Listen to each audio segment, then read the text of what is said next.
Welcome to another episode of After Further Review, the podcast where three has-beens who love movies and sports discuss and debate our favorite movies through a sports fan's perspective.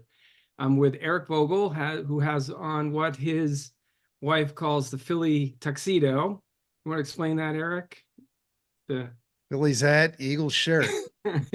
That's your big That's night. my get-up attire. You got it. And Ken Lenoci, who's longtime fans of our show, Noah's a Michigan fan, but today he's wearing St. Peter's College, Harvard on the Boulevard in Jersey City. Harvard on the Boulevard. That's my alma mater, who 2 years ago, if you remember, made a run in the NCAA tournament. Yeah. Made it again this year. Plays tomorrow. So as of tonight, there's hope in the air. We'll all be rooting for him.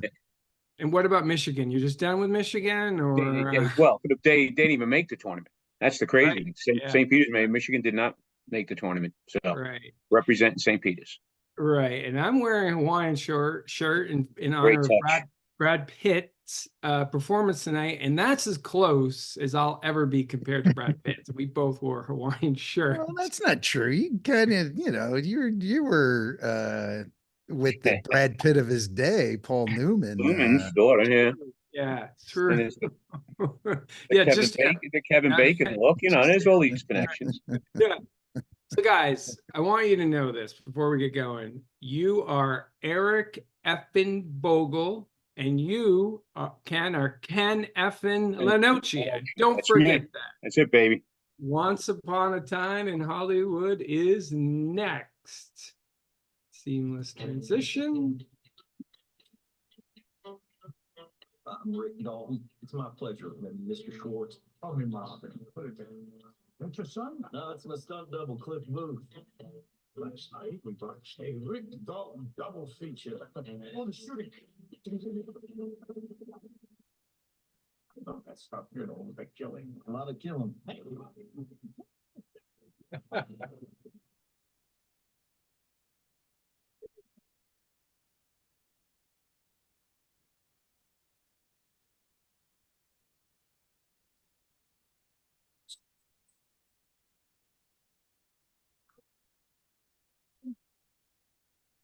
Me and Apple? No, I'm stuck. So you still direct. Still here. You can do anything you want to.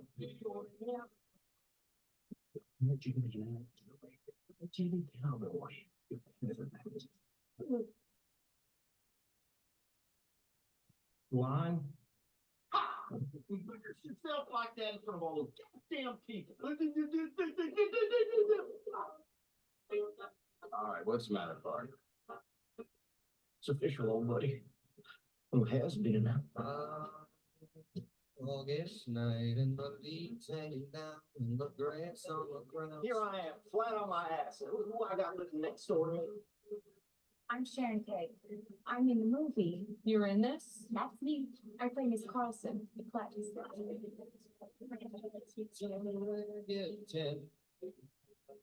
Where there lay your tree and the gospel grew.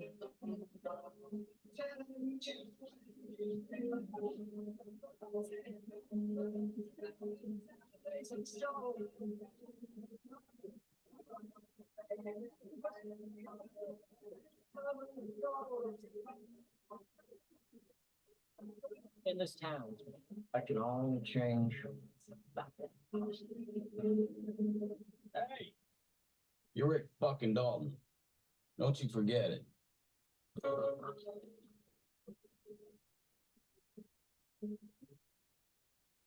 All right. Very, very good. So, yes, we are discussing today March Birthday Boys, Quentin Tarantino's 9th film, Once Upon a Time in Hollywood, the story about a fading Western star and his stuntman, driver, drinking buddy, and the real-life Sharon Tate. More on that later.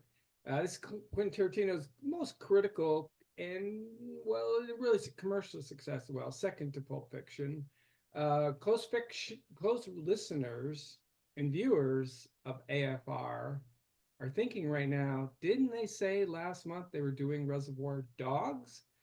Well, yes, it's true. We pulled an audible. We got the executive team together. We did some focus groups, and we decided to do, something a little more interesting, even though it's a fairly new movie for us, just 5 years old.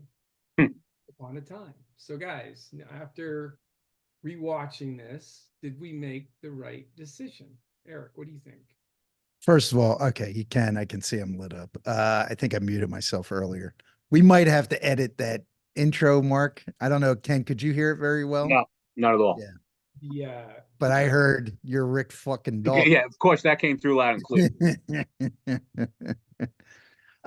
Did we pick the right movie? We did. I was hesitant. I won't get into, we'll get into why, but I was a little hesitant.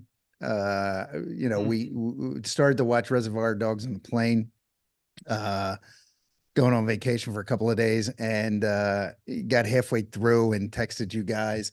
Yeah. Wasn't sure how this was holding up, type thing, but and then Mark, I think it was your daughter recommended that we revisit Once Upon a Time in Hollywood, and I am very glad that she made that suggestion and we followed her advice. Ken. I agree. So am I. I mean, the first time I saw this, for some reason, I was not as blown away as, other Tarantino movies, and just could have been not the right mood. I was watching it with my wife. She was not as into it as I was, didn't get a lot of the references, probably wasn't a big Tarantino fan. I spent a lot of time explaining things, and I think it just spoiled the movie. So I watched it this time, and I'm glad, because I really just watched it and really got into it, and this definitely was the right choice. Yeah. It's really, as I said, it's its most successful movie critically speaking. Pulp Fiction actually, interestingly, made 213 million US on a $8 million budget. Yeah, I'm not a businessman, but I think that's pretty good, pretty good return. But really, his most successful critically, RogerEbert.com, 4 stars, 86% on Rotten Tomatoes. Nominated for 10 Academy Awards, including the artistic, what I'd call the trifecta: Best Picture, Best Director, Best Original Screenplay. Leo nominated for Best Actor, Pitt for Best Supporting Actor, which he did win rather. These 2 stars kind of make up the movie. But what do you think? Should Once Upon a Time won big Best Picture that year? Here are the other movies: Ford v Ferrari, The Irishman, Jojo Rabbit, 1917, Joker, Little Women, Marriage Story, and the winner, Parasite. Think about those movies compared to this one. You're shaking your head, Ken. Yeah, I just laughed at Parasite, just the thought of that winning over some of these movies. Right? 1917, I thought was Yeah. I tried to. You did. It was unwatchable. 1917 was a great movie. There was another one in there, I forgot, but it's just the fact that The Irishman, I think, is still on. I don't think it ended yet. That's a continual loop, right? Yeah, exactly. But it just seems like it never ends. But no, I do think, in my estimation, this could have been the winner that year. Yeah, Eric. Yeah, I'm looking down at my notes. I saw Ford versus Ferrari late. I just saw it within the last few months. Loved it. Thought it was great. I am a huge, oh my God, I'm a huge fan of his, and now I can't remember his name. Guy that plays Christian Bale. Love Christian Bale. Saw The Irishman.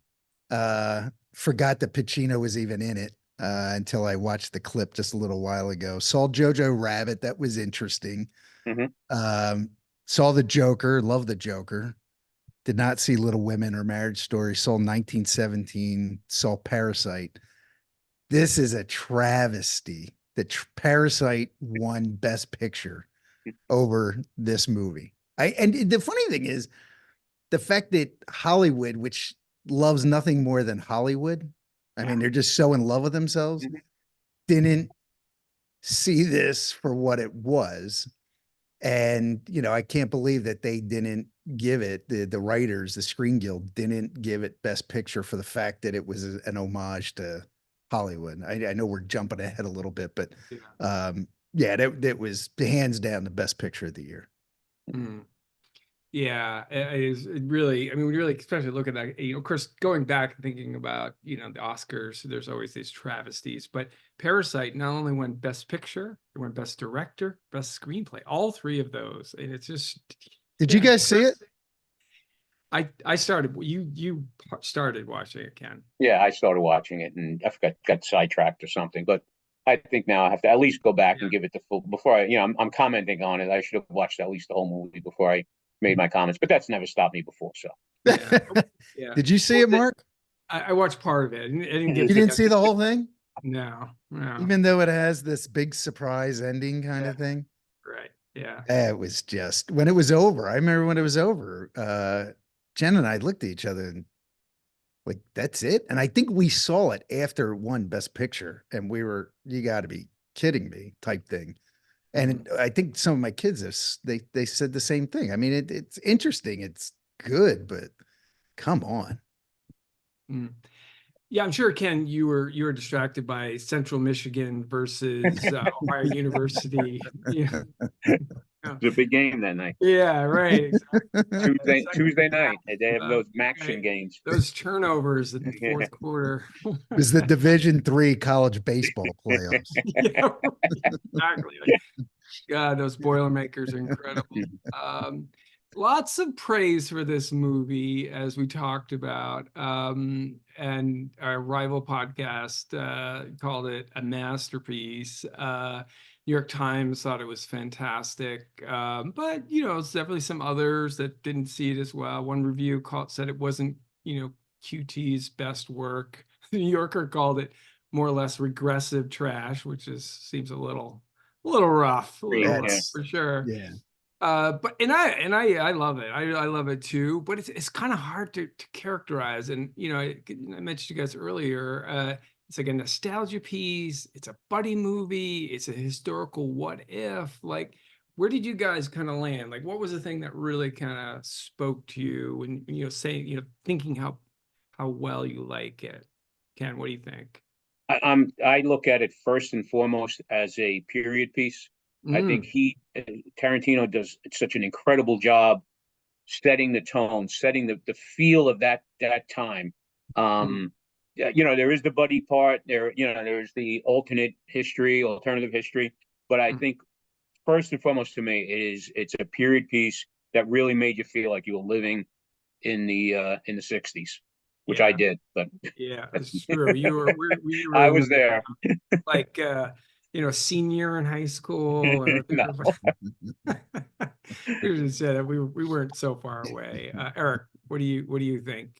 Yeah, I was looking it up. Tarantino and I are roughly the same age, and I saw something when I bought the movie on Amazon Prime, and I got the extras, and there was a little bit at the end, and he talks about how he was like 6 years old growing up at this time. And I was thinking back to, a movie that might take place in and around where I grew up. If there was one, and I think it would be really, really cool to see something like that. When you think about the best director, because Ken, to what you were talking about, just the period piece. I mean, as a director, what he was able to bring back to how he was able to put this together, the street scenes of LA, of Hollywood at that time, that certainly, you get the feel for it. And then all the old Western things that, he reshot, and for him not to win best director, not best picture was one thing, but not to win best director was another. I see this thing as clearly an homage to his area that he loves so much. We all know the story that he worked in a video store and just loved movies. And this is what this movie kind of represents, is what he grew up loving. And as a director that we all love, you got to respect what he was able to pull off. And it's completely different almost to anything that he had ever done. And we'll get into it, I think, but that's why this movie was so much better for me the second time around, and I'll explain that later. But Mark, what did you?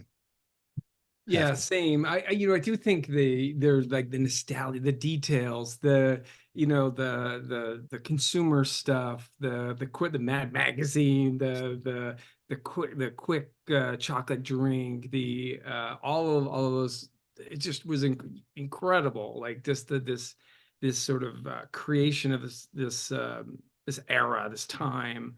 I loved the movies and the TV shows. Apparently, I'm sure we'll talk, maybe we'll about this later, but he wrote in preparation for this 3 episodes of Bounty Law that he said he's going to direct when he's done with movies. And I'm all in on Bounty Law. I think it would be fantastic. He wrote a book too, right? Yes, he did. And that's apparently that's his future, but he wrote this novel and first, and then he wrote the screenplay and the movie. And and as you said, Eric, my daughter is such a fan that she read it in French. Of course, she's living in Quebec. Of course. Like that's dedication. She's a Condon, man. She's smarter than me. I know that.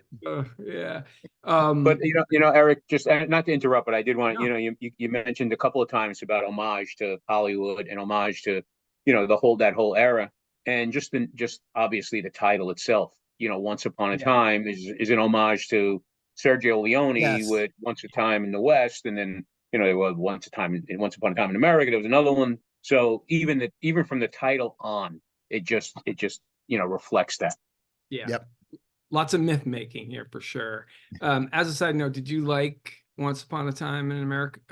Do you see that? In America? Yeah. Yes. I watched. Oh, in America. In America. Is that Sergio Leone too? Yeah. No. It is not, right? No, that's not Sergio Leone.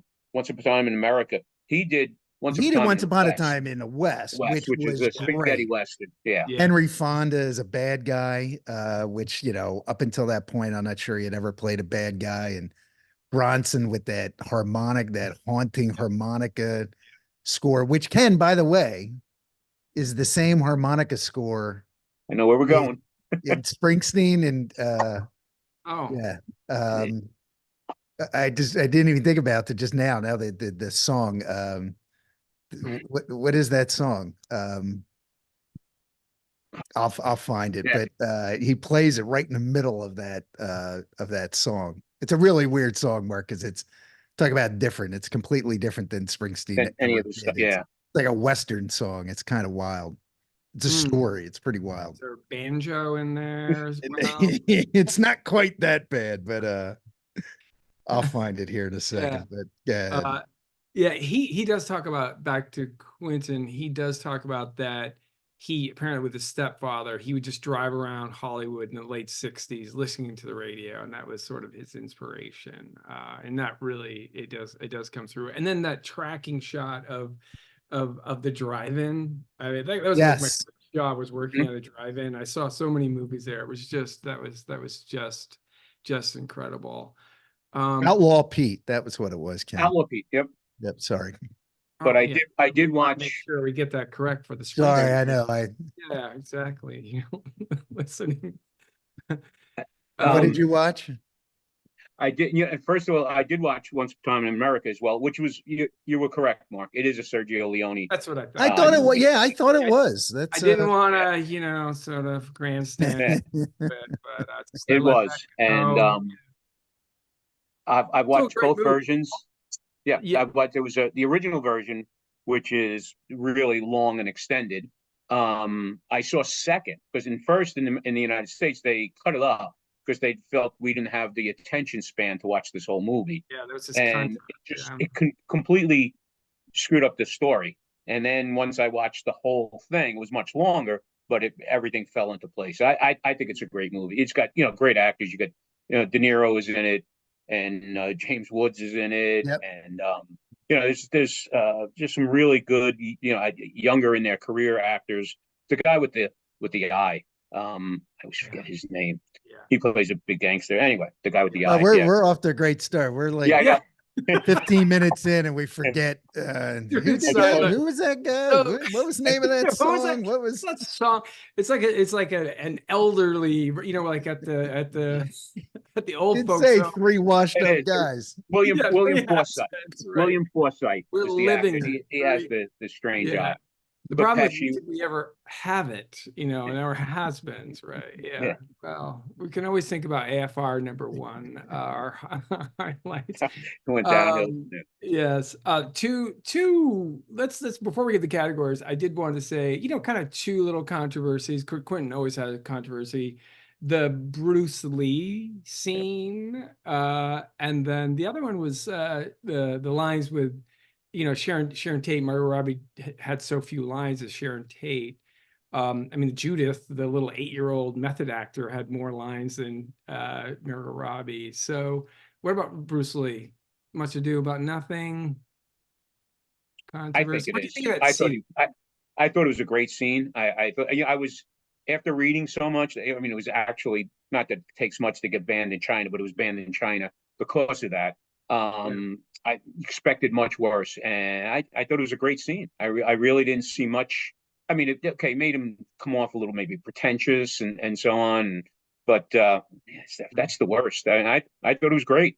Mm, I mean, it could have been worse. They could have had like an American playing him, and then I could see them getting all up in arms. But I thought it was fine. yeah, I thought it was a great scene. Yeah, Yeah. Eric. I mean, when I saw the movie the first time, that's the scene. That's the scene that everybody talked about, right? Because it was so damn funny. I mean, Yeah. it was a great scene, and Brad Pitt just. I mean, if that wasn't just the coolest kind of thing about that, but he was just so great in that. But I do just I want to say before you get into the categories, because I kind of skipped over this, but I don't know how you guys felt about this. And this is I don't want to monopolize talking about it for so long, but Back to the Bruce. reason to me, what's that? Back to Bruce Springsteen. No. I'm sorry. No, but the reason why this to me was so much better the second time around was because I knew the ending. Oh, okay. And the reason being is, right, what do we know about Tarantino? His movies are there's some kind of, usually there's timeline kind of shift, melding, whatever. The language and the violence. Yep. So you hear about he's making this movie. All the one thing that sticks out about Hollywood and the Sharon Tate murders. And the first thing I'm thinking is, okay, all his other movies, the violence was against fictitious characters for the most part, right? They were, and up to this point, and no, I guess up and except for Inglorious Bastards, but right. So that was, it's in the back of my mind. How do you take Tarantino violence and show it against 8.5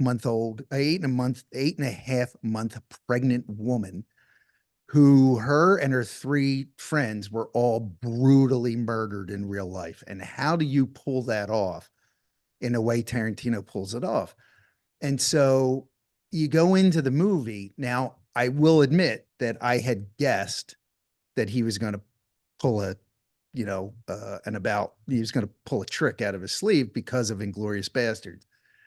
I was talking to Barry one day over coffee. He had just seen the movie, and he said it was great. And I said, I don't know how, like, I can't, it kind of frightens me going to see this movie because of the violence and the violence against somebody historically that really died such an incredibly violent death. And then I said, but I have this theory. And I said, don't tell me anything, but that he kind of like Inglorious Bastards, and he just nods his head. So when I saw the movie and it was on TV, and at that point I still didn't know how it, or, I rented it when it came out on streaming. I still hadn't figured out how this thing was going to end, but I knew something was going to change.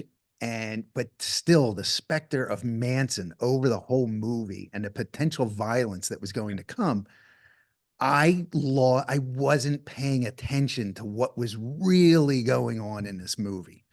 And I just kept thinking about, and as Sharon Tate, Margot Robbie does such a great job playing Sharon Tate, such a wonderful, sweet, kind person who's incredibly, incredibly pregnant at the end. And you're just thinking, oh my God, again, Tarantino violence. It's going to kill this unbelievably sweet person. And so that really clouded everything in my watching it the first time.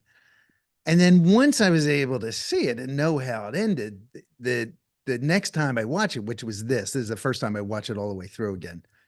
Man, did it take on a whole new meaning for me, right? I could watch it for what it really was. And then, Mark, as you said, it's a combination buddy film, but really just this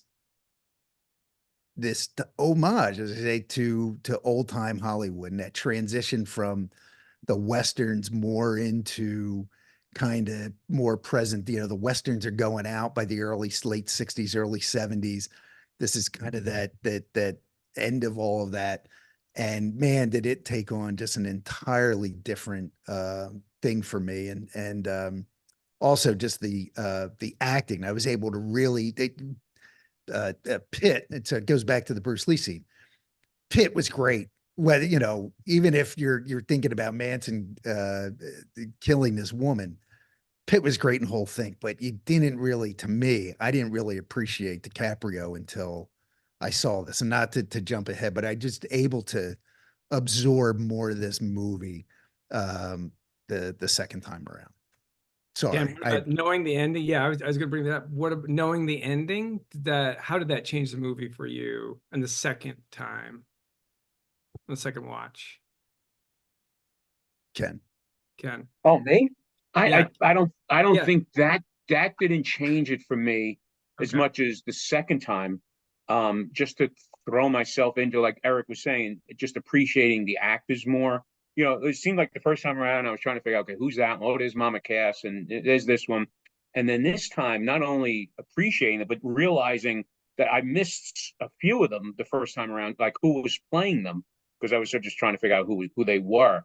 And I think that's where my appreciation was really just diving into this movie, the acting, the actual roles, and who was playing them. Like, I didn't know that Damian Lewis was playing the Blob, Steve McQueen. And it's a reference to another Yeah, show. we'll But get to that. We'll get yeah. to that. Yeah, we'll get to Which to me, I didn't write this. I don't have this anywhere, but that was another great scene when he was explaining, you know, her penchant for short little boy guys, and he said, I didn't stand a chance. I mean, it was just a great scene. And so yeah, I don't think the ending did it. It was just really just throwing myself more into the whole movie, without even thinking about the ending. Yeah. Yeah, it's such an unusual thing, because my wife and I watched it the other night, and it's just you watch it, and it's this sort of, again, it's this love letter to this period of time, and just the way the camera would just focus in on these products and these scenes and these cars, and she said at one point, like, where did he get those blenders, from the 60s? Like, he's been going to all these yard sales, but it really is. And then, as you say, Eric, you have this the first time, you're like, wait a second, something's gotta happen at the end. And so what is he saying about the fact that things change, that the Manson killers go right instead of left, so to speak? What is he saying? I know he's changing it, and he wants to maybe maintain this, or maybe I'm answering my own question. He wants to maintain this nostalgia, this sense of, old Hollywood and all those great things, and not having Sharon Tate die, as you say, 8.5 months pregnant. That maintains that. I mean, what else did you guys take from that changing the scene? That last scene? Yeah. Yep. Yeah, I really, it's interesting, Mark. I hadn't really thought of it that way, that they go right instead of left. Because that was the other thing. I had read the book Chaos that he talks about in that podcast at some length, and he used it for research. And a lot of what went on with Manson in the movie is real, right up, like the record producer. He wanted to get the record deal. He used to hang out with Dennis Wilson from the Beach Boys, and just all that stuff. And they went to that house because that's where the guy stiffed them who didn't give him the record deal. And but I never really thought about it I just thought he inserted it because it was a great timepiece for him of when he grew up, and the only way he could pull this off, incorporating Manson, and he's got to have violence, right? I mean, he doesn't have a movie that isn't violent, and this is violent. Doesn't last long, but it's violent. And the only way he can insert that in is if he has them go right instead of left. But I didn't really think of it that way about the transition that Hollywood was going through, and the same type of thing here is that, things change, you change. You think much deeper about things than I did. No, it's just sort of this, and there's this element of chance too. Like again, we're getting ahead to this, category of the scenes, but he just runs into them, and then they like, oh wait, that's the guy on TV, and they created violence. Let's kill him. Right. So and it reminds me. There's a famous story, and I was going to get into this later, but where Jerry West was driving around Los Angeles in 1969. Have you heard this, Mark? It's an obscure story, and he was being followed by a car. And according to some of the Squeaky Fromme and some of those women, they were in a car following like this big fancy, might have been like a Rolls or something. And they said, if we hit the next light, we're going to kill that guy. And they didn't hit the light. And Jerry West claimed he pulled away. He had a weird feeling about it. And it was one of those things where they claimed that if he hit that light, they would have possibly killed Jerry West, which reminds me of the same scene with Leo, where, they had the gun in his hand and they were about to use it, but just, by chance, he survived. So to me, I saw like a little bit of a parallel with those two stories. Interesting. Maybe that's part of it too. Yeah. Yeah. But Mark, I do want to. I'm sorry. I do want to. The other thing you were talking about was the change in the ending, and I looked at a little bit. Getting a little bit deeper than I normally go is. They always say that was that when that happened, that was the change from the love and the 60s and all of the great the flower power and all of that. That became the change into the new era, and not as much of peace and love and all of that.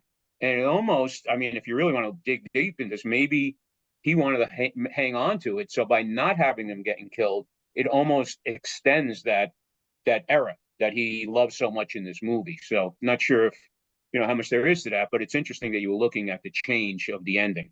Yeah. It's also another way to think that Rick Dalton gets a new career, right? Because now he's killed these people, and he's living next door to Polanski, who at the time still hasn't, committed statutory rape. Yeah. And is still making movies, and this gives him a shot to become a movie star all over again. Yeah, that's a great point. Yeah, you beat me to it, Mark. One pool party away. I was just about to say that. Yeah, no, right? That's fine. Yeah. Well, and then at the end, we're getting ahead. We are getting ahead, but the gates. There was this again the way Tarantino he just slowed things down. The gates just open at the very end, and he walks up, and now he's got. That's in my. Oh, okay. That's at the end of this category. So just a reminder to our new viewers and listeners. And by the way, we are growing significantly. We had a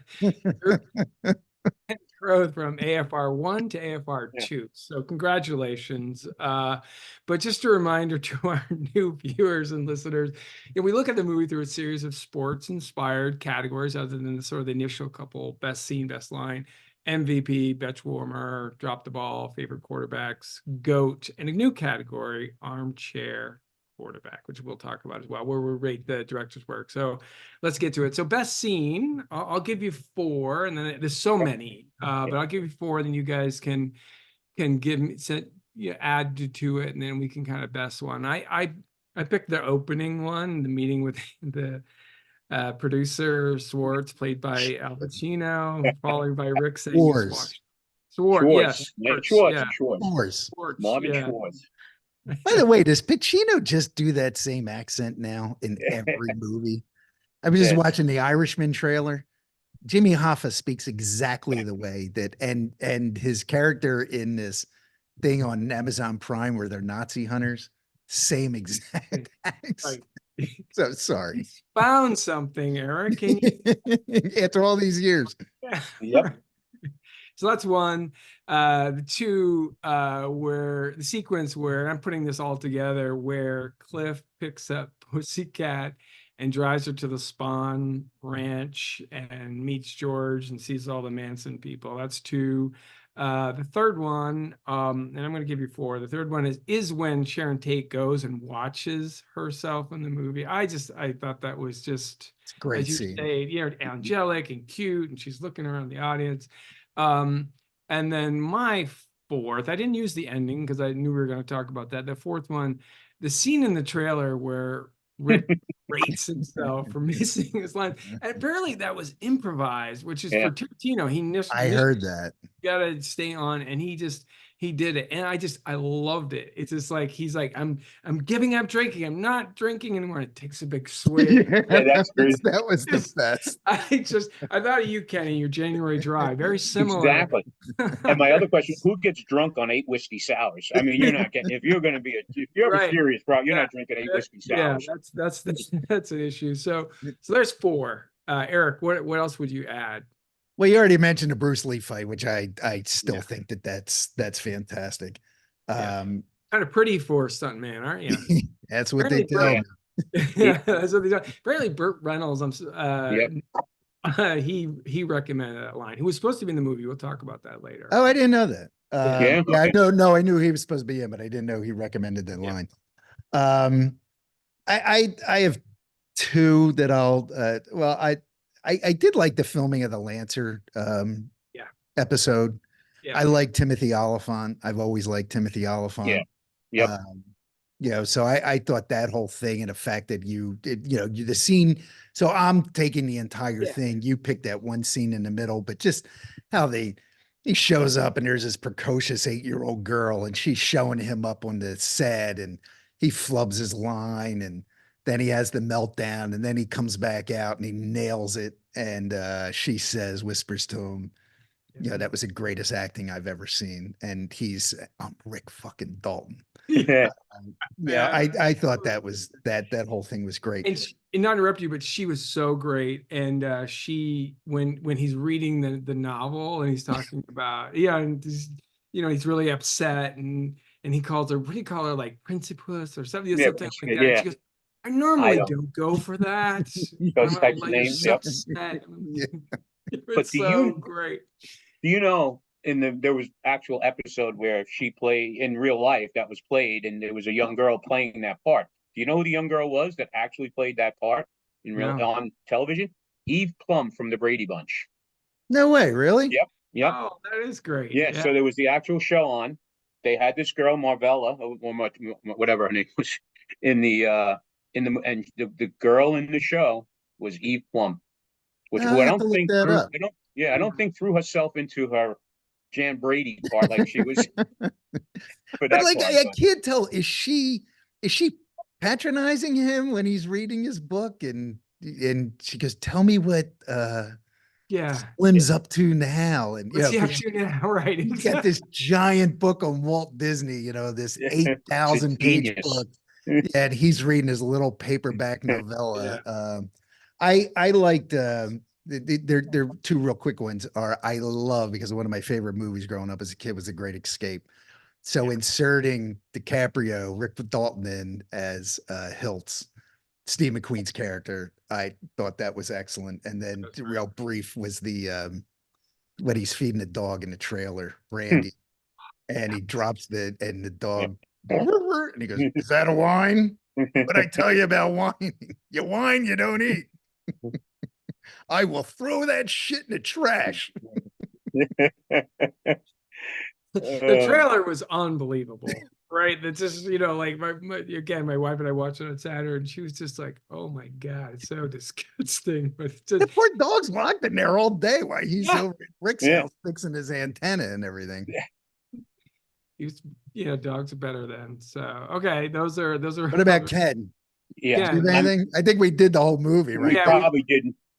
Just two quick ones. I mean, I have everything you just wrote, you mentioned. I do think, we did say we weren't going to go into the final scene, but I just think the buildup and the tension and actually the knowledge of what was going to happen and not know, especially the first time not knowing, but I think he did a great job building to the, what ultimately happened. So that was a scene that I really liked. That scene, by the way, Ken, because I had that as number one. That's about 30 minutes long, that whole thing. Like I count the whole thing from when the Stones are playing Out of Time and Great they song. pull up and Kurt Russell starts narrating and you got the time frame, is it at 7:18, Sharon goes to, and then Rick and that whole scene is amazing. Yep. And then the one little part of that scene that I found so funny is, how many times you see this Tarantino movie and there's a Mexican standoff where two guys are pointing guns at each other, ready to, who's going to blow whose brains out first. Well, they had sort of one there. They had one guy with a gun, and you had Cliff with his finger pointing on. So they were both. So there was a quasi Mexican standoff in the kitchen, but only one guy had a gun. So I found that very, very funny. Yeah, so it's like, I think this what I like so much about Quentin Tarantino, or one of the things, is all of these inside jokes that it's just no one, like, that's a great sort of comment, because he has those in all of his movies, and he almost does it as a nod to himself. It's just it's a great joke that that's a great point. I did not pick up on that, and that is exactly what that is. You're right. Yeah. So here's this guy on acid holding off a guy with his finger. It's just we'll get to the so okay, so take out the ending though. So what is your second, because that really is an incredible scene. I agree. What is your second favorite scene? What would we land on? It's definitely then Pacino in the restaurant as the actual agent. He was he played as an agent. Yeah, I love that because it's so old time Hollywood. It was just that era, that type of producer or agent, and just having Pacino, anything Pacino does, mostly anything as I like. So I do like that. And then you said one, but I'm going to give you two. Is the whole Manson when they went to the Spawn Ranch, and that whole scene, and that was another one that the tension was building up, and they were all watching him, and then he's walking in, and he turns around, and it was just before he walked inside to see him. That was the other scene that really just built on itself, and just there was so much tension. You thought he was going to die. Yeah. Like this is not good, right? All of these people there. Eric, other than the ending, I'm a much simpler guy. The Bruce Lee fight to me was just he keeps calling him Kato, and there's just some great lines in that part, but I love that. Yeah. And the wife comes out, Joey Bell, who is a stunt person, right? Yes, that's right. She is. Yeah. And she's like, "What is he doing? Fire him. Take care of this." He goes, "I'll take care of this. You're fired." Cliff, get your shit and get out of here. You're fired. Exactly.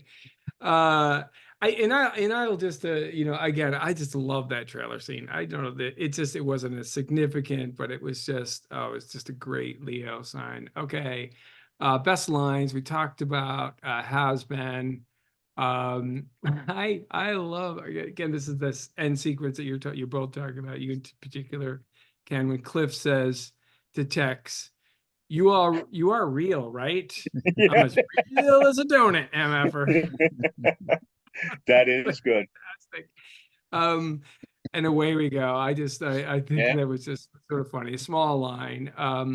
I actually, maybe this is like an emblem or sort of our new slogan for AFR. Trudy's quote when she's like talking about the artistic process, she said, "Naturally, we never succeed, but it's the pursuit that's meaningful." We should have that in merchandising. That's how I live my work life every day. It's your work model, right? And the last one I have is again, Kurt Russell was so great as a narrator. I thought that was excellent. And when he's talking at that end sequence, and he said, "When you come to the end of the line, with a buddy who's more than a brother Right. and a little less than a wife, getting blind drunk together is really the only way to say farewell. So I just kind of picked those out. What else? What other lines or quotes stood out to you? Ken, we'll start with you. This one just cracked me up, and even writing it down, I laughed again. And when in the early movie scene, when Rick is using the flamethrower, and he says, "All right, that's too hot. Is there anything we can do about it?" And he goes, "It's a flamethrower." Just the deadpan answer was classic. Yeah. Rick, it's it's a flamethrower. Yeah, it's gonna get hot. Don't cry in front of the Mexicans was another little one that was when he was all upset after meeting with his agent. I did find that funny. Scene, but the going back to the scene with Bruce Lee when Janet comes out and says, Randy says, "What's up? What's up, Randy? Is your loser arsehole wife killing buddy boy here was beating the shit out of Bruce Lee?" And then Bruce Lee says, "Let me just say, nobody beat the shit out of Bruce Lee. It was a friendly contest. He barely touched me." And that whole, all three of them just added to that. It was great. With the dent in the car, you know. I know. It's our car. And then when George says to Cliff says to George in the cabin or wherever, "What's the matter?" He goes, "I can't see shit. Would you call that the matter?" That when he was trying to console him. And just the Away We Go is another 60s reference to the Jackie Gleason show from that same era. So I'd like that you brought that up as well. Yeah. Eric. I had a few. So 3 of them are at the very end, right? The first when Dalton, the car pulls up with the Manson group and he runs out, he's yelling at him, and then he goes, "What the hell are you looking at, you ginger-haired little fucker?" And then the girl in the back says, a lot of poetry there. Katie, sorry, I don't know the name of every fascist on TV in the 50s. And then when Pitt is they're interviewing Pitt after he's, been stabbed, and because this is a real line. I guess Tex came in and said, "I'm the devil and I'm here to do devil shit." And he goes, the guy said, "I'm the devil and I'm here to do some devil shit." That's not verbatim. I don't know why I thought that was funny, but I still think one of the best was when Bruce Lee goes, "You're the one with the big mouth." And I would really enjoy closing it, especially in front of all my friends, but my hands are registered as lethal weapons. Another one. That means we get into a fight. I accidentally kill you, I go to jail. And Pitt goes, "Anybody accidentally kills anybody in a fight, they go to jail. It's called manslaughter." Right. Great line. I can't do it as well as Pitt, but he was. Yeah, it was really good. Yeah, it was really good. And he did kill his wife accidentally, so he kind of knows the guardrails around manslaughter for sure. Right. Yeah. Wife killer. Wife killing buddy. Yeah, wife killing buddy. No, it's really those great stuff. So okay, now favorite character onto this category. I'll start here, and it's kind of obvious. I just Brad Pitt, Cliff, like he's just so cool. You're just like, oh my god, I wish, like you said, Eric, like how he conducted himself, and Bruce Lee. He's just such a cool character. He takes on Bruce Lee. A little bit of that does feel a little fantasy. The first couple I kind of made sense to me, but then he's actually kind of going, this seems well, that plays it. He was a Vietnam hero, and he was at the end, he takes on Tex all stoned out, and great, Tex comes at him with a knife and he just grabs his hand. He clearly knew what he was doing. And then at cons, just again, he's our age more or less. But when the movie came out in cons and he takes off his shirt up on apparently the audience gasped. I clapped, right? It's like, God, still bringing it. My God. Brad Pitt is everything you want to hate in a guy, because he's your age, good looking, charismatic, great shape. Yeah. And you just can't. He's just so damn cool. Right. Yeah. Yeah. And I actually had this quote here to kind of illustrate that, like, a text saying, "I'm here to do this devil's work," and Cliff said, "Nah, it's dumber than that. Yeah, that's right. It's dumber than Guy, that." what's your name? Name, yeah. I know you. What's your name? Like I know Rex you. or something like that. Oh, yeah, dumber than that. That Right. is great. Yeah. That's so good. All That right. is so good. Obviously, he's going to be, kind of. I took, kind of the field here a little bit. Anyone else? Any other characters stand out other than Cliff, or maybe you don't? Yeah. What else? I mean, the Rick Dalton character is great, but he's like DiCaprio's. He's acting. I mean, he's he's really really acting. Whereas Pitt just shows up and you can just tell that's kind of who Brad Pitt is, right? And while that he's acting obviously, but you just get the sense that's who the guy is. So when you say that the favorite character, he to me, whenever he was on the screen, you just that quintessential thing of you just can't take your eyes off him. He's just so powerful and charismatic in every scene he's in. His facial expressions, even when he's sitting on a plane having a drink, he just is so. There's that scene where they're in Italy and DiCaprio's telling him that they're done, right? He can't afford a wife and a house and everything. And DiCaprio's hands are like fidgeting because he can't figure out how to tell Cliff this. And Pitt's just like nonchalant, just sitting there staring at him like Yeah. he was so great in this movie. Yeah. And is very discreet when he's propositioned by an 18-year-old girl to say, Yeah. "Hey, may I see your driver's license?" License, yep.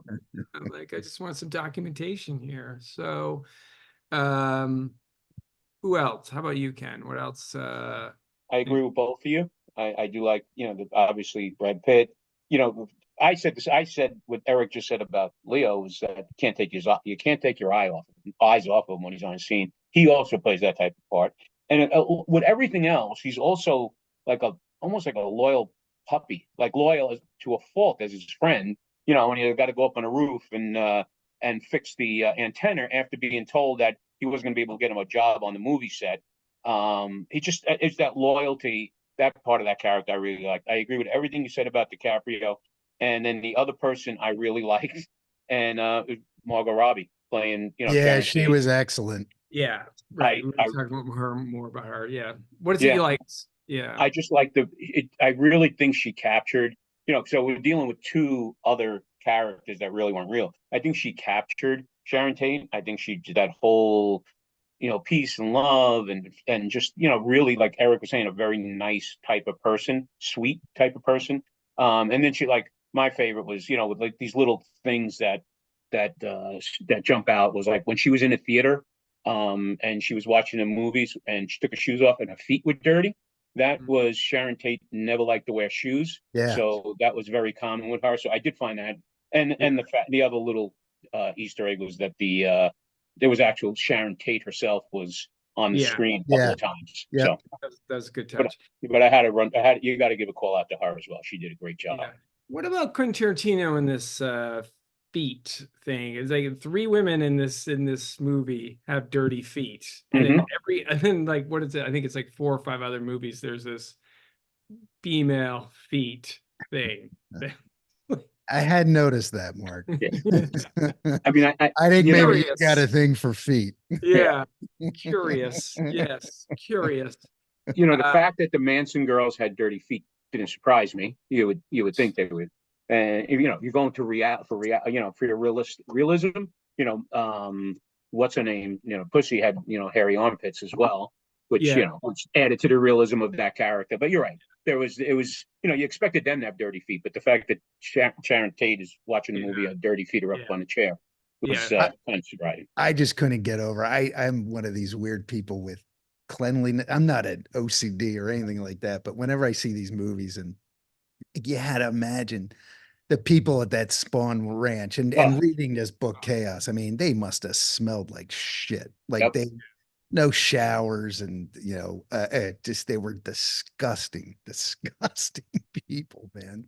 watching lots of, well, they were dumpster diving. Yeah, I know. It was gross. Yeah, no, sure. So least favorite character, Eric. What do you think?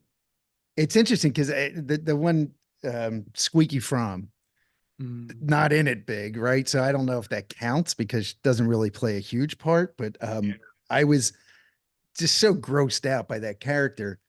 That is Dakota Fanning, who she played the little girl in War of the Worlds. She had the big eyes and her. I could not believe that that was her playing that character. I don't know. And I wasn't a big Pussycat fan either. Everybody else I loved. Like everybody else is great in this movie. The characters are great. Ken? Sort of along the same lines. The character of Gypsy, who was one of the Manson girls. Yeah. And you're going to say, like, why are you picking on her? She was played by Lena Dunham. And just for that reason, she was my least favorite character in the whole movie. Oh, is that right? Yeah. You don't like Lena Dunham. I'm not a big Lena Dunham fan either. And I'm saying that looks like Lena Dunham. So as I'm watching, I'm woke. No, we may get canceled on episode 3. It gave me, because I really, as I'm watching this movie, I'm like, who am I going to put of like the character I don't like? Every character is great. And then when I saw that, I said, got my answer. Check that one off. Thank God for that. It was to your earlier point, Eric, when you watch this, it's sort of distracting, all of the cameos. Yes. It's like Andy McDowell's daughter, she plays Pussycat. Squeaky Fromm, Dakota Fanning, as you mentioned. Ethan Hawke's daughter plays the girl in the it's like, it is a little distracting. But I disagree with you a little bit, Ken, about Damian Lewis and Steve McQueen. Like, I don't know. He doesn't pull that off very well. No, I thought that was I did the fact that they filmed it at the Playboy Mansion. I thought that was very, very cool. I haven't been there, maybe you two have, but it was kind of cool to see that. But yeah, Damian Lewis, I loved him in Homeland. Oh my gosh. Maybe it's because I just got finished watching Billions, so I'm still into right, Damian Lewis, so that could have helped. You're high on that, right? Exactly. So MVP, I think this is a good one. Oh, so I'm sorry. I just have a question, and this is really off, but you mentioned cameos, and I know Luke Perry did a cameo in this. I still can't figure out who he was. Do you remember his character? Yeah, he's Lancer's he's Boston, the guy that gets off the stagecoach. With the cane. And I had to watch it. I had to go back and I was looking for him and I had to look it up and Yep. Yeah. He's not, you wouldn't imagine that's him. No way. Yeah, no. And Tim Roth was supposed to be in it somewhere in the credits. It shows he got cut, but I didn't read what he was. Yeah, and James Marsden was supposed to play Burt Reynolds, actually, but he doesn't look like Burt Reynolds. Apparently was cut. So Michael Madsen did stay. He didn't get cut. Michael Madsen. He has that 30-second part, which is great. I'm sorry, James Madsen. Yeah. James Marsden. Yeah, Michael Madsen. That's what he was the sheriff, right? Yeah. And it's his Cadillac from Reservoir Dogs. It's that Brad Pitt drives. Oh, is that right? I didn't realize that. Yeah, the cop, the one they had in the car. Yeah. That's that same car. How about that? Yeah. Yep.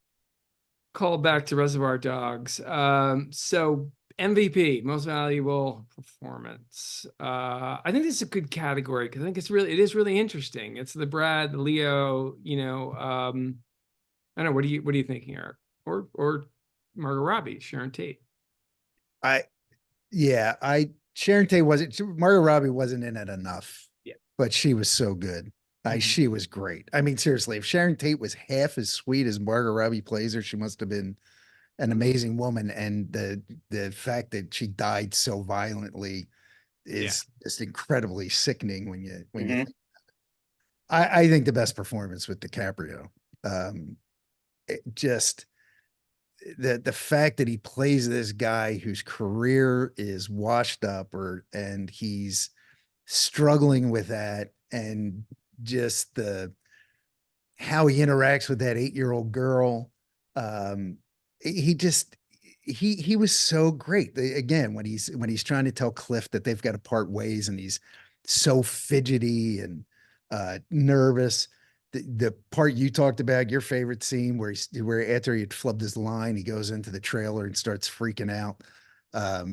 He that's what I enjoyed most about seeing this a second time around, was to really appreciate how good DiCaprio is. I mean, we all like the Town, and not the Town, the other one in Boston, with DiCaprio, the Departed. Departed. Yeah. Yeah. And he same kind of, just a guy who's melting down in front of your eyes, you know, who can lose it at any point in the movie, but is trying to keep everything together.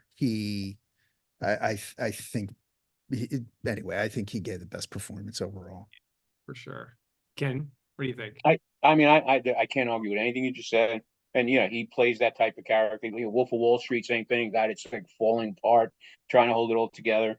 But just to throw, you know, another aside, is I'll go back to Cliff, to Brad Pitt. I mean, again, there's nothing wrong with saying that it's Leo, but to me, he just captured that character. Yeah. Just so many levels. Like I said, he's this tough guy, and a stunt man.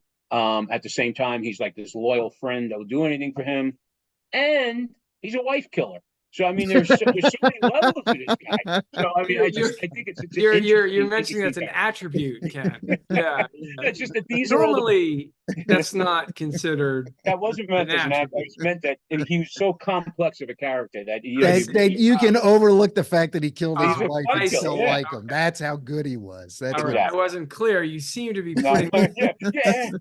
And what's more, he was a wife killer. Yeah, typically in more contemporary society, out of New Jersey, we don't consider that a plus.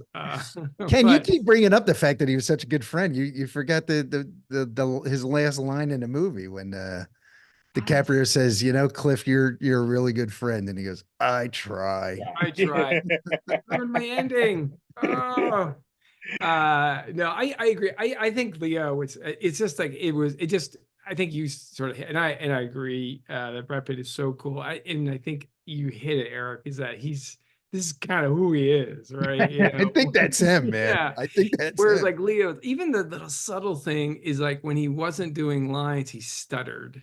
And then when he's doing his lines, he was fine. It was just that subtle, just that little thing. I don't know. It was really it's really good. Yeah. Cool. So we have the football draft coming up here in, I don't know, it's 5 weeks or so. If you had the overall #1 pick, who's your first pick? Think of a career, like between these two, who would you draft? Thinking of all of the movies they've done. That's not even close. DiCaprio. If you're going for awards and things like that, and just when you, DiCaprio's body of work, when everything is said and done, is going to be stronger than Pitt's. Right. Yeah. Even since this movie came out, he's had 2 or 3 others, and Killers of the Flower Moon, and he's in the new Paul Thomas Anderson movie that's coming out next year. So he's the guy. Although if you were to use a different criteria of just star quality, you might. Yeah. I mean, Pitt is a movie star of movie star. I mean, he's Oh my God. Ocean's 11. He made eating seem sexy and handsome. Just eating like yogurt, my good Lord. All right. So quickly, drop the ball, our category, worst performance. You're shaking your head. What do you think? I struggle to get anybody. The only one I could come up with maybe is Francesca, Rick's wife. That's about the only thing I could come up with. Kind of a little bit of a cliche. She's this kind of luxury materialist, although she did punch in the face. Ken? It's so funny because I was thinking the same thing until the punch. And then it's just like now you're reaching, and I came up with the Folger lady, you know, the coffee heiress. Abigail Folger, like Abigail that's Folger. reaching, man. I That's don't think she says That more is- than 6 words in the whole That's movie. right. Yeah, She was that up in the is- bed. It's Wow, just like, that's- I'll go with her. Smoked that joint, you're- reading a book, reading a really, Exactly. it wasn't realistic at all. No, not at all. Right. Right. Yeah, that's that's It's off hard. the board for This is sure. a hard one. Yeah. I actually picked Sadie. Again, we're kind of in the same group. Sadie, the white-faced girl, Yeah. you know, who gets the can of dog food in her face Yeah. Oh. around, and my Lisa is like, what is going on? I mean, she did get punched in the face, but the spazzing for like another Screaming. 45. Yeah. I mean, yeah, it was rough, but that might have been a bit much. Good point. Also, so on to our quarterback categories. Jalen Hurts, Eric, Okay. Philadelphia Eagles, the coolest character. I think that's pretty obvious, right? You know, Brandy the dog. Yeah, I mean, I got Brad, Cliff Booth was. yeah. Okay. Yeah. Can you agree on that? You know, Oh, that's definitely. I pretty thought these were going to obvious. be easy ones. The Brady one is tough. I don't know. Since it's such a current movie, it's kind of hard. Like, Oh, you know, no, I got it. go ahead. Yeah. Okay, go ahead. Tom Brady, actor whose career kept getting better and better and better and better. 6 Super Bowls, 9. Anyway, No. we don't need to go into his. No. Yeah. So what do you got, Eric? Sydney Sweeney. Good point. Yeah. I That's was good. digging around. I was trying, and then all of a sudden, I remember she's in the movie, and that bit, she's one of the Manson girls, and she has a few lines. But I mean, she's like right now, she's one of the most popular women actors in Hollywood, and you know, in that generation. Mhm. That's excellent. That's a Yep, good I one. agree. That's Can't a good. get. Agree with that. Yep. I put Margot Robbie in there, even though it's more potential. You know, like I don't know, Ken, if you're aware, she was in a movie called Barbie, which heard many something to that people effect. liked. Yeah. You know, like many. But you know, Mark, wasn't she like the producer of that? Like that was her whole idea, right? Like this didn't come to her I think she was the brains behind the entire thing. Like she got the director, she picked the director, the woman Greta that Gerwig, directed she it. picked really. Oh, I think she is the brains behind Bart. She didn't just act in it. I think she's everything. And if that is true, wow. she now the apex, you know, she could do anything she wants in Hollywood now. Yeah. That's No, a good point. Yeah. About picking her. That's a pretty good point. Yeah. Yeah. Funnily enough, actually, the New York Times was critical of her performance and called her, she acted like Barbie. And I'm like, it's coming in 5 years. Yeah. I mean, Oh, they said at the time. That's yeah. interesting. That's That interesting. is interesting. Yeah, exactly. I thought her performance was great. Oh. So Joe Namath. You know, but that's the point about her performance in this is that if Sharon Tate had been portrayed as mean-spirited, you know, like if she went to the movie theater and she was rude to people, a diva, everything else. But as you're watching her and you're thinking, oh my God, this woman is going to get brutally murdered at the end of this movie. Like that's why it throws you off, because you're like, how's he going to do this? And you're going to come out of the movie feeling anything other than just sickened by it. And I think that's her performance was excellent. Yeah, she picks up the hitchhiker and takes her down. Yeah, gives her a big hug. You know, yeah. Good luck with that whatever. You know, when she's getting a picture taken, and they said stand next to the picture so we'll know who you are.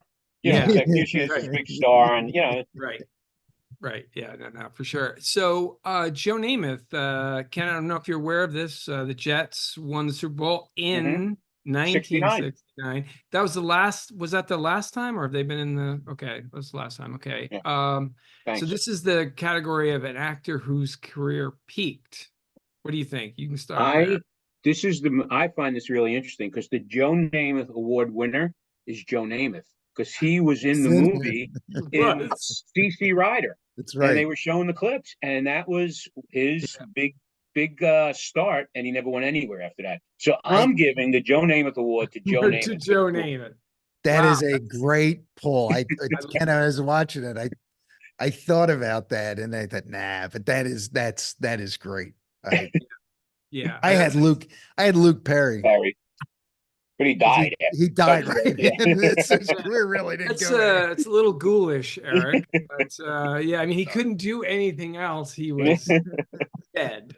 So that's a little rough. I actually I picked Al Pacino because clearly he's not doing anything. He's No. just doing the same as you mentioned, Eric. He's just doing the same accent. All right. So next category, after further review, our eponymous kind of category where we kind of pick something that we maybe didn't notice on the kind of rewatch. Ken, do you have anything? You're kind of frowning. Yeah, really a lot of the movie. I like I said, okay, I'll go back to what I was saying earlier. Was About Joe some Namath? of no, not further back, and much more sensible. No, it was just I think mine was uncovering who these actual actors that were playing some of these parts were. I missed them the first time around because I was so, as I mentioned earlier, I was so intent on saying, okay, that's Michelle Phillips and that's this and that, and not capturing, who actually played the part. So I think that's upon further review. And I'm really glad, like I said, I went back because I did pick up a lot of that. And I think from what Eric was saying, if I do the third one, I think I will end up appreciating DiCaprio even more the third time. So it was just like he did the second time he watched them. So, yeah, Eric. The final scene is unbelievably violent. Watching it and even knowing what was going to happen, it gets more violent each time. I've seen that final scene now 3 times and it gets more and more violent. Did you guys watch it all the way through the end of the credits?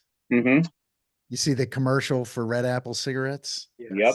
Yeah. And then the Batman and Robin radio commercial at the end. That's the best.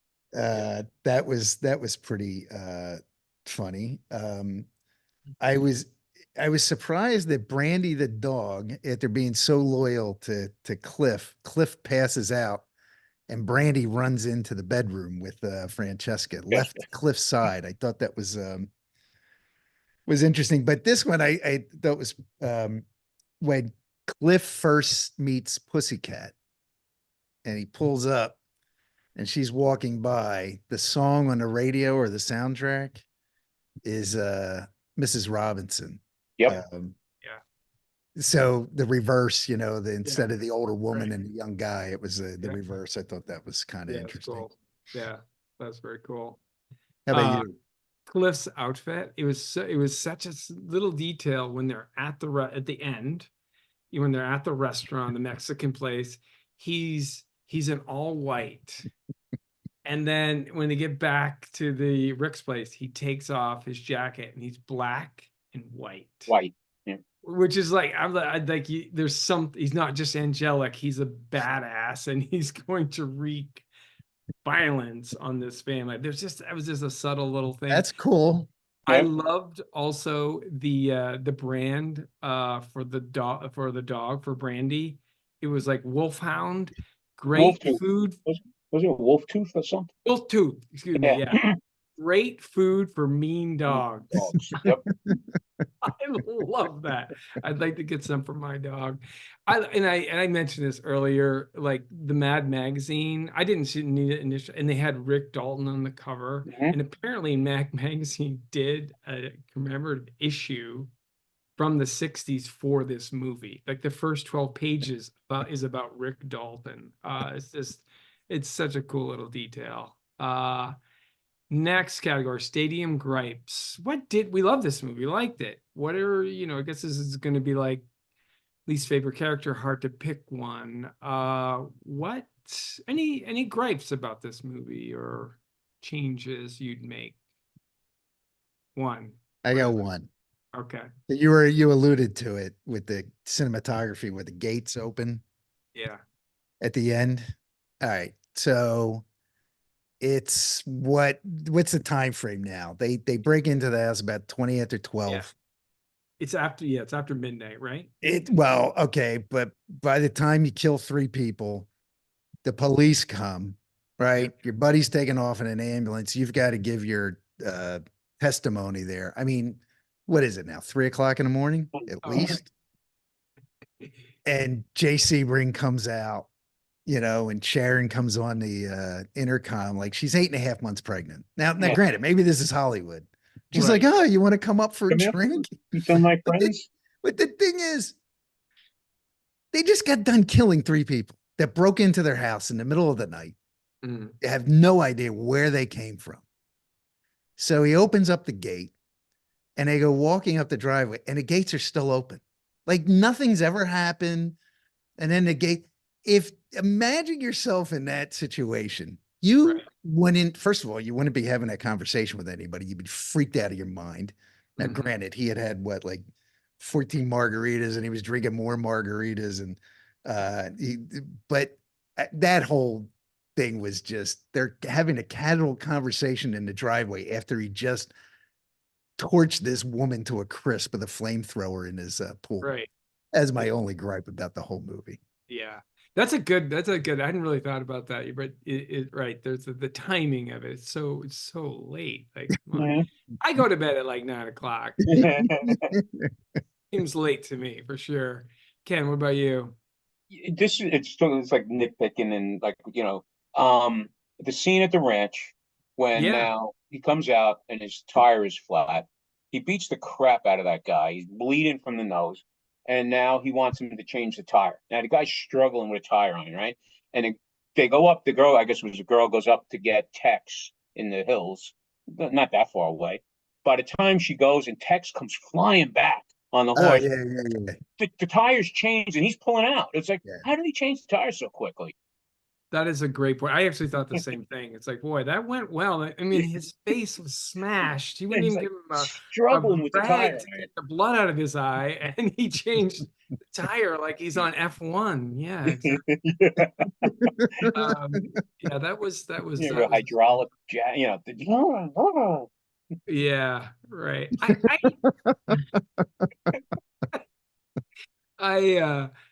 I put, it was 2 hours, 45 something, and I think the original cut that they got was the editor gave to Quentin was like 4 hours, 20 minutes. And we're watching it. My wife again is saying, I thought you didn't like any movie that was longer than 2 hours. And I'm like, I just felt, I don't know what I would take out, but it's almost, I wish it was like 2:15 or something. I don't know. There was just, some of the long tracks of the images of the products, or although I love the scene in the trailer. Yeah, but that's Tarantino.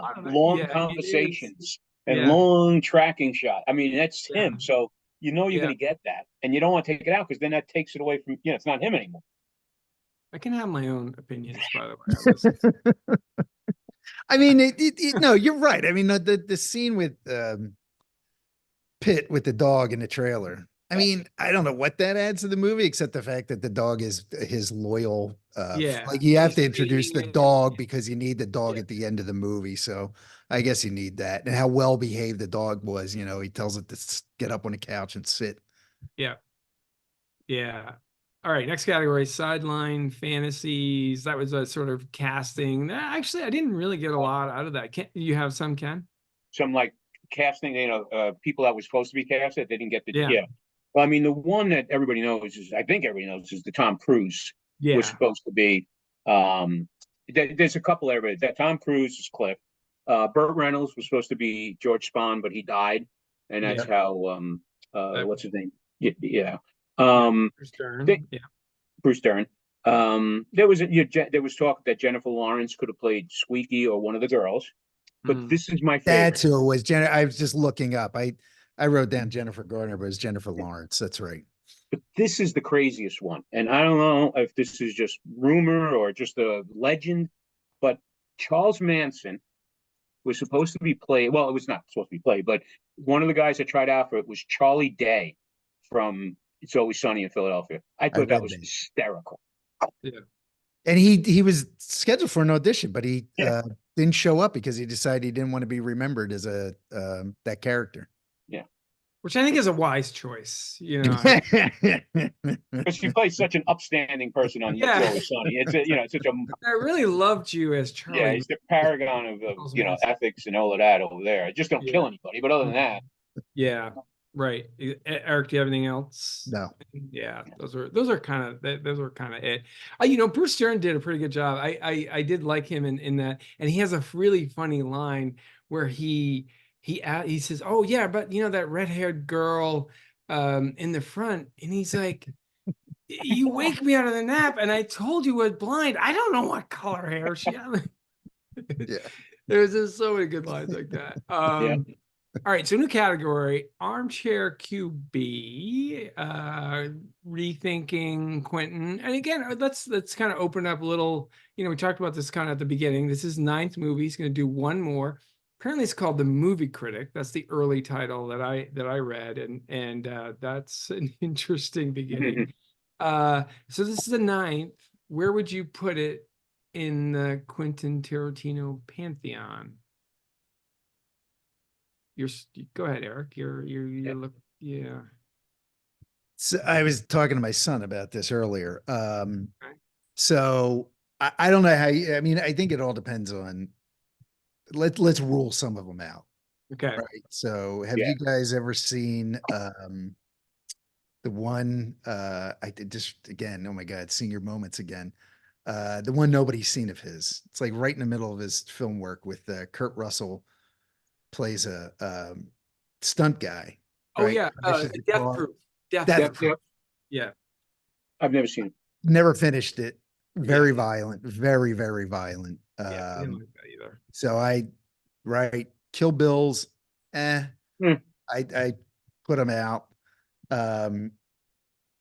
I was not a huge Hateful Eight fan. Thought that was a little too slow. And I'm maybe one of the few that didn't really gravitate towards Django Unchained. Django Unchained, yeah. That was just, there were a couple scenes in there that were just too violent for me. That was just, so now we're down to, I think, 4, right? It's Reservoir Dogs, Pulp Fiction, Inglourious Bastards, and this. I say, what's that? Jackie Brown. I saw Jackie Brown once, liked it. I know you love it. So again, I wouldn't put it in those top 4. Well, of that 5, I'd say it's 5th of those for 5. you. Okay. Yeah, go ahead. Now we're down to those 4. And you teed it up in the beginning, Mark. I think this is the fact that it's his most critically acclaimed. I think it's his best movie, right? When you think of a movie, yeah, it's his best movie. Is it his movie that you would watch over and over more than any of the others? Probably not. Certain scenes, yes, but I think from an art movie, and you just say movie, I think it's his best movie. I would put it, of those 4, probably 3rd. I think I'd have to go Inglourious Bastards and Pulp Fiction as 1 and 2. Reservoir Dogs for me was, I guess maybe we can comment why each of these movies means something. Reservoir Dogs came out of nowhere. Yeah. Right. And we were originally going to do that, as you said. Came out of nowhere. It breaks him. You never had seen anything like it before. And then Pulp Fiction kind of takes some of that with the time frame stuff. And that was just, and Samuel L. Jackson was just phenomenal. Yeah. And Travolta coming out of the field from the grave to show up as, and it resurrects his career. But, give me a movie where you're going to hunt Nazis and, I'm all in, I just thought that was great. Although there are scenes in Inglourious Bastards, I just, talk about cutting stuff out. There are a couple in there where it just goes on a little bit too long, but it's still, I think, my favorite movie. But I think this is his best movie. Yeah. Ken. I will go Pulp number 1. I always, but this is similar, in a way, with all the different storylines and everything going on. So it does remind. So I would put this right behind Pulp, Inglourious Bastards, Reservoir Dogs. So what is your order? Pulp, this? Pulp first. This, Yeah. then Inglorious, and then Reservoir Bastards, and Dogs. yeah. I think we just have Yeah, we yeah. flipped number 1 and 2, I one think. and two, right? Yeah. So I'm the same. I think I would agree with you, Ken. I would put Pulp Fiction first because I think it was just that first movie of his, and it was I think I actually saw that before I saw Reservoir Dogs, and I don't know, it's sort of clever on the way it was structured and the timepieces, and Inglourious is for sure second for me. Yeah, like you said, this anything about killing Nazis and Yep. Hitler being in this like movie theater, fantastic. And that first scene in the farmhouse, I just think that's maybe Great.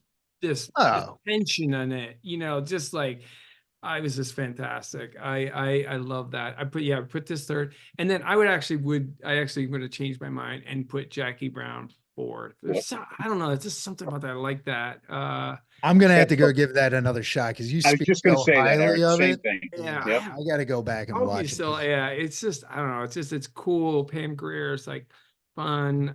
Michael Keaton is so amazing as this hyper agent. It's yeah. Samuel Jackson plays this great character. Anyway, really really good. All right, so final category: the GOAT, the greatest all time of this movie. What do you Why think? don't you go first? We've been going first the whole That's a time. good idea. Yeah, You're going to say the same thing I'm going to say. Right, yeah. I mean, as much as I do like Leo, actually, I'm gonna change my mind. I'm gonna say, because I sometimes do this, but Quentin Tarantino. I knew you were going there because I'm going there. Yep. Yeah. I agree. It's like you said, Eric, just the directing, the set pieces, the dialogue, the wit, and then the violence he still had, but it was, it was just kind of good, shorter, and then all the suspense, that you're just sort of just waiting. Like again, I'm mentioning my wife quite a bit, but it's like it feels like two different movies because it's a slow build up with all of these set pieces and nostalgia, but that where the finish line is. It's incredible. So I'm going to give it to him. Yeah. Go ahead, Ken. All right. I agree 100%. The mood, the time, just the attention to detail. Like we said, the movie posters, the good humor truck, all of the things, these little touches, he was doing, location, searching around locations, and he went to Lee Van Cleef's house. You might have heard this story too. And Lee Van Cleef had this huge picture of himself in his garage hanging up, and he took that idea and used that. That's why there's the big picture of Leo at the end of his driveway there. So just, I mean, that kind of detail, it's just unbelievable. You mentioned this really struck home with me, the Batman commercial at the very end. I was such a huge, because that was like 8, 9 years old, something 7 when it first came out. That was so huge to me. And I remember that commercial. I remember the contest where you were supposed to send in and then go get a ride in the Batmobile, whatever. So, that kind of stuff. And then the music. I mean, his use of music is the only one that's even close to that is Scorsese. And you like, I think we would joke about this. I don't know where we were, but you hear the coda from Layla, and all you picture is like Johnny roast beef in the car and Carbone, exactly, like frozen. And then but he does the same thing. And we talked about Stuck in the Middle.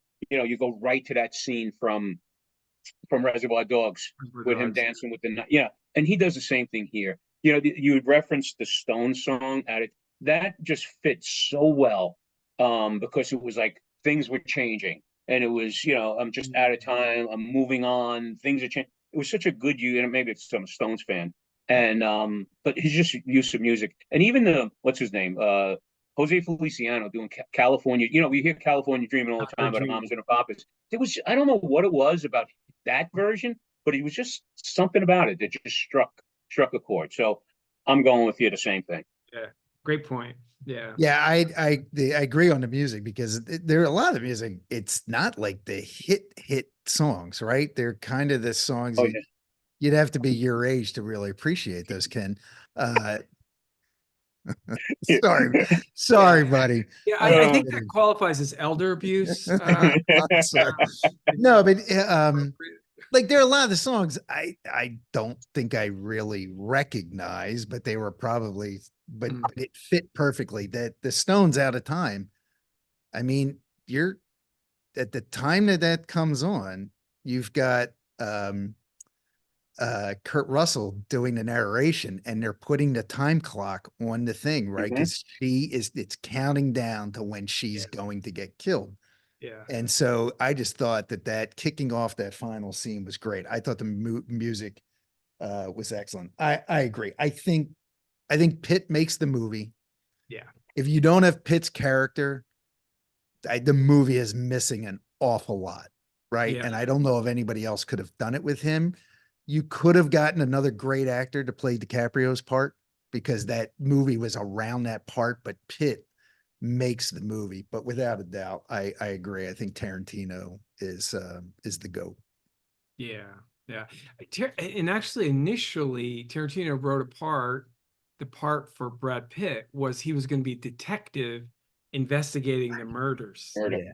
Yeah. And it's like, this was a much better character and everything. Just take that away. So no, okay. I think that's good stuff. So last category, extra innings. Anything we missed? Any final thoughts? Any last conclusions? Eric, you're smiling. What do you because Ken will appreciate this. The time this came out was right around the same time that Western Stars came out. Yes. And I always pictured the character Western Stars as a Springsteen. I would have guessed that. I just have that as my guess. Yeah. I will do very well in that game. Yes. And the main character in the song Western Stars is a washed up stuntman who's doing commercials. And it's just little parts in there. Yeah. And it came out at the same time. And it kind of ran parallels. Like you're listening to the song and the movie's out. It's like, hey, it could be singing about Brad Pitt's character, but that's really the only. That is a good detail. Yeah. Any last thoughts, Ken? It's funny. I made a note of this. I didn't know if we were ever going to use it, but I might as well use it at this point. And again, I know somebody mentioned, Margaret Qualley and her character. It might have been a little annoying, but I almost see her as being a really important part because she was the bridge between the Hollywood guy and the Manson family. And it was almost like her little minor character just like brought those two worlds together. So, I mean, giving a lot of thought to it, but, I do like her. I know she's Andy McDowell's daughter. I think she's a good actress. So I just thought she did a good job in this movie. And I thought that it was just an interesting part how she brought, like I said, both worlds together. It's interesting. No. Yeah. That is good. Yeah. All right. I think that's it. Our coming attractions next month, April. Baseball season is upon us. We picked The Natural, starring Robert Redford, who was in a movie with Brad Pitt, Spy Game, which is one of my favorite spy movies. It's fantastic. Is it good? I've never seen it. It's very good. Yeah. So we'll talk about that. Oh, doesn't he play a young Robert Redford? Isn't it? Is it a time thing? No. Redford's not the older character, and like his mentor. Oh, okay, got it. Yeah, and then things. Yeah, it's very good. So yeah, baseball, The Natural. Hey guys, as we say goodbye, you guys are good friends. We try. We try. Sometimes we have to try harder than others. So see you next month, everybody. Yep. Thanks.